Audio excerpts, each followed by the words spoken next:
تو اس کی زندگی کو اجیرن بنا دیتے ہیں، دنیا میں بھی اس کی زندگی کو جہنم بنا دیتے ہیں اور اس کی آخرت بھی تباہ و برباد کر دیتے ہیں۔ تو حضرت امام باقر رحمۃ اللہ علیہ نے فرمایا کہ دوسرا عمل جس سے عورت کا چہرہ مرتے وقت روشن ہو جاتا ہے وہ ہے پردہ۔ فرمایا پردے میں رہنے والی عورت کا چہرہ بھی مرتے وقت ایسے چمکتا ہے جیسے 14ویں رات کا چاند چمک رہا ہو اور نہایت ہی خوبصورت ہو جاتا ہے۔ جو عورت پردے میں رہتی ہے اور غیر محرم مردوں کے سامنے جانا گوارا نہیں کرتی، مدینہ شریف کی دہلیز پر ایک عورت رہا کرتی تھی جو بے حیا تھی، بے حیائی اس کے اندر کوٹ کوٹ کر بھری ہوئی تھی۔ وہ غیر محرم مردوں کے سامنے جاتی تھی اور فحاشی پھیلا رہی تھی، فحش گوئی کرتی تھی، یعنی غیر محرم مردوں کے سامنے جانا، اپنی نمائش کرنا اور ان سے غیر اخلاقی گپ شپ لگانا وہ بے حیائی میں بڑی ہی مشہور تھی۔ ایک دن میرے کریم نبی محمد صلی اللہ علیہ وآلہ وسلم ایک چبوترے پہ بیٹھ کے آپ سرید کھا رہے تھے۔ سرید کہتے ہیں گندم یا جو کی روٹی کو گوشت کے شوربے میں پکانا یا اسے بھگو کر کھانا تاکہ وہ اچھی طرح سے نرم ہو جائے۔ اسی دوران اس عورت کا وہاں سے گزر ہوا۔ جب میرے کریم نبی صلی اللہ علیہ وآلہ وسلم کے پاس سے وہ عورت گزری تو آپ صلی اللہ علیہ وآلہ وسلم کو دیکھ کر وہ بے حیا عورت کہنے لگی، اسے دیکھو، ایسے بیٹھا ہے جیسے کوئی غلام بیٹھتا ہے، ایسے کھا رہا ہے جیسے کوئی غلام کھاتا ہے۔ یہ سن کر میرے کریم نبی صلی اللہ علیہ وآلہ وسلم نے فرمایا، دنیا میں بھلا اللہ کے سامنے مجھ سے بڑا عاجز اور کون ہو سکتا ہے؟ یعنی اللہ کے سامنے مجھ سے زیادہ عاجزی اختیار کرنے والا اور کون ہو سکتا ہے؟ اس عورت نے کہا، اکیلے اکیلے کھا رہے ہو، کسی سے پوچھتے بھی نہیں ہو کہ کھانا ہے کہ نہیں؟ میرے کریم نبی صلی اللہ علیہ وآلہ وسلم نے فرمایا، اگر تم نے کھانا ہے تو کھا لو۔ وہ بے حیا عورت میرے کریم نبی صلی اللہ علیہ وآلہ وسلم کے پاس آئی تو میرے کریم نبی صلی اللہ علیہ وآلہ وسلم نے فرمایا، یہ لے لو اور کھا لو۔ تو کہنے لگی کہ نہیں نہیں، میں نے تو آپ کے ہاتھوں سے کھانا ہے۔ میرے کریم نبی صلی اللہ علیہ وآلہ وسلم نے ایک لقمہ اٹھایا اور اسے دینے لگے تو کہنے لگی کہ نہیں نہیں، میں نے یہ بھی نہیں کھانا، بلکہ میں نے وہ کھانا ہے جو آپ کے منہ میں ہے۔ اللہ اکبر! اللہ دیکھ رہا ہے، نوری فرشتے دیکھ رہے ہیں، اور اللہ آپ کو دیکھ کر مسکرا رہا ہے کہ میرا حبیب کرتا کیا ہے۔ اللہ دیکھ کر مسکرا رہا ہے کہ میرا پیارا محبوب اب کیا کرتا ہے۔ میرے نبی صلی اللہ علیہ وآلہ وسلم جانتے ہیں کہ بے حیائی میں یہ عورت مشہور ہے۔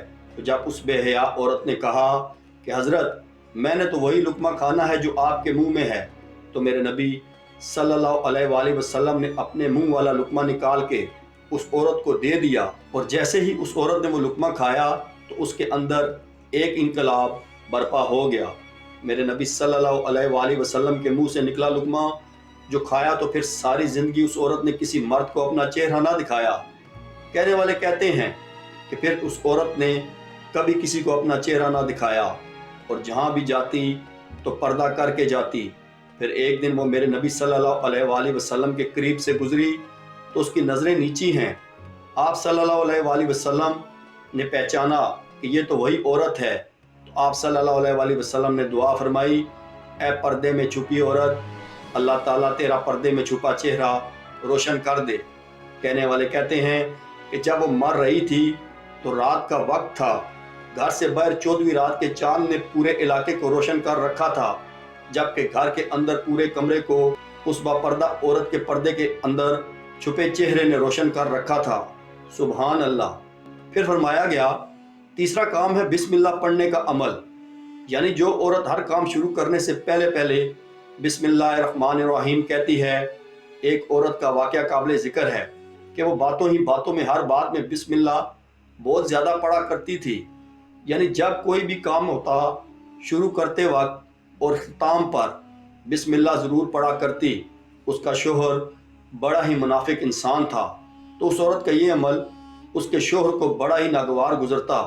اب شوہر نے اپنی اس بیوی کو شرمندہ کرنے اور بے عزت کرنے کی غرض سے اسے ایک تھیلی دی اور کہا کہ اسے سنبھال کر رکھ دو۔ اب اس بسم اللہ پڑھنے والی بیوی نے بسم اللہ پڑھ کر اپنے شوہر سے وہ تھیلی لی اور بسم اللہ پڑھ کر ایک محفوظ مقام پر رکھ دی۔ ایک دن اپنی بیوی کی غیر موجودگی میں اس کے شوہر نے وہ تھیلی اٹھائی اور گھر کے اندر ایک کنواں تھا اس میں پھینک دی۔ جب بیوی واپس آئی تو کہنے لگا، وہ میری تھیلی جو میں نے تمہیں دی تھی مجھے لا کر دے دو۔ اس کی سوچ یہ تھی کہ جب اسے تھیلی وہ نہیں ملے گی تو میں اسے ڈانٹوں گا اور اپنا بھرپور غصہ اس پر نکالوں گا۔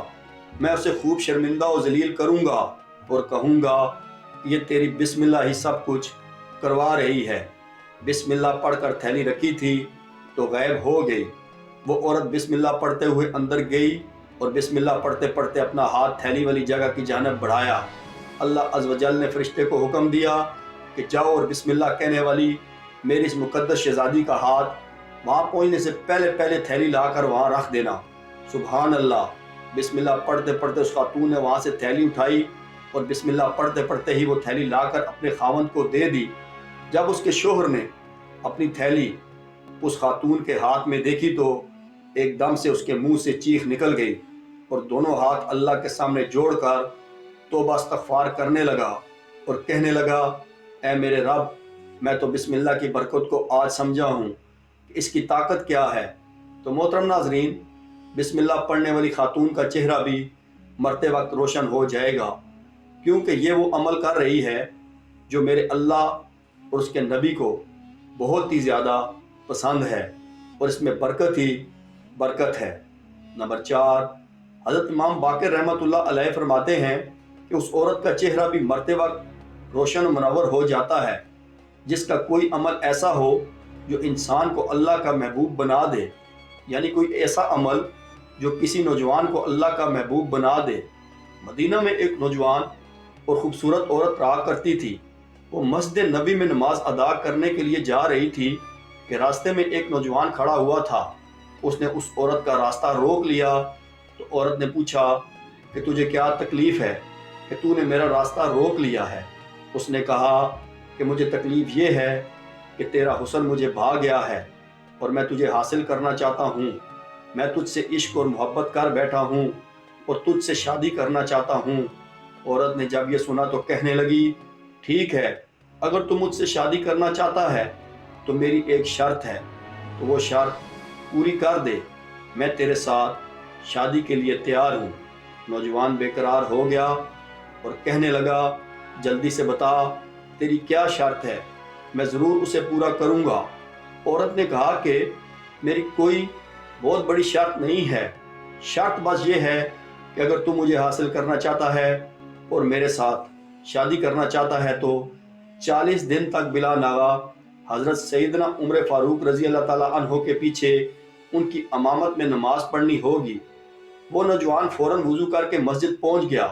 اس عورت کے ساتھ شادی کرنے کے لیے دن میں 5 وقت نماز باجماعت ادا کرنے لگا۔ قربان جائیے حضرت سیدنا عمر فاروق رضی اللہ تعالیٰ عنہ کی امامت پر کہ جن کی اقتداء میں وہ نوجوان نماز ادا کرنے لگا۔ جیسے جیسے وہ نوجوان حضرت عمر فاروق رضی اللہ تعالیٰ عنہ کی امامت میں نماز ادا کرتا رہا، اس کے دل کی دنیا بدلتی گئی۔ 40 دن مکمل ہو گئے۔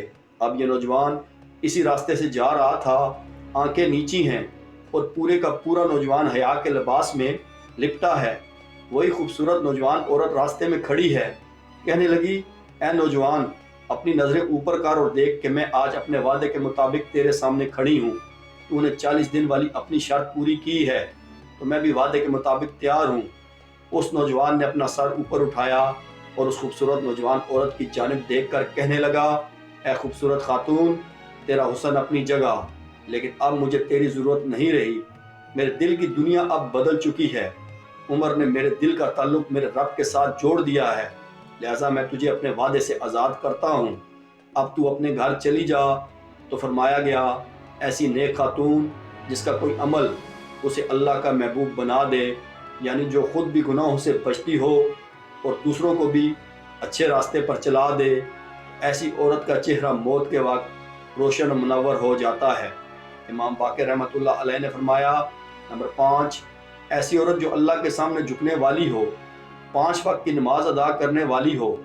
یاد رہے کہ خواتین کے لیے نماز کے ادا کرنے کا حکم یوں ہے کہ وہ اپنے گھر میں سب سے پیچھے والے کمرے میں چھپ کر اللہ کے سامنے سر مسجود ہوں۔ اللہ عز و جل سے دعا ہے کہ ہمیں نیکی کی بات کو سننے والا اور پھیلانے والا بنا دے۔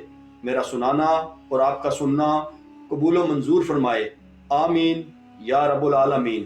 محترم ناظرین، اگر میری آج کی یہ معلوماتی ویڈیو آپ کو پسند آ جائے تو برائے کرم اس ویڈیو کو لائک اور شیئر کر دیجئے اور میرے اسلامی و اصلاحی چینل کو سبسکرائب کر لیجئے۔ جزاک اللہ۔